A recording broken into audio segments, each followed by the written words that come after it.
અમદાવાદથી મહત્વના સમાચાર વટવા જીઆઈડીસી વિસ્તારમાં કંપનીમાં ભીષણ આગ લાગી છે। વટવાની કેમિકલ કંપનીમાં ભીષણ આગ ફાટી નીકળી આગે રૌદ્ર સ્વરૂપ ધારણ કર્યું છે અને તેના કારણે દૂર દૂર સુધી આગના ધુમાડાના ગોટે ગોટા પણ જોવા મળી રહ્યા છે।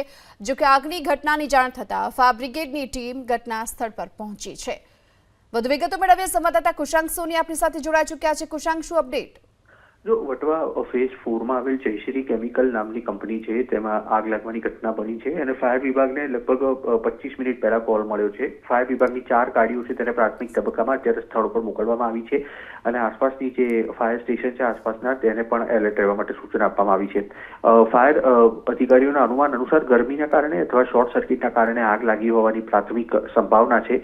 सोलवट जेवा पदार्थों केमिकल कंपनीओं में हमेशा राखवामां आवता होय छे जेना कारणे आगे વધુ વિકરાળ સ્વરૂપ ધારણ કર્યું છે ને જે વિડીયો સામે આવ્યા છે તેમાં પણ લગભગ 1-1.5 કિલોમીટર દૂરથી આ આગના કોટા જોવા મળી રહ્યા છે જેના કારણે અત્યારે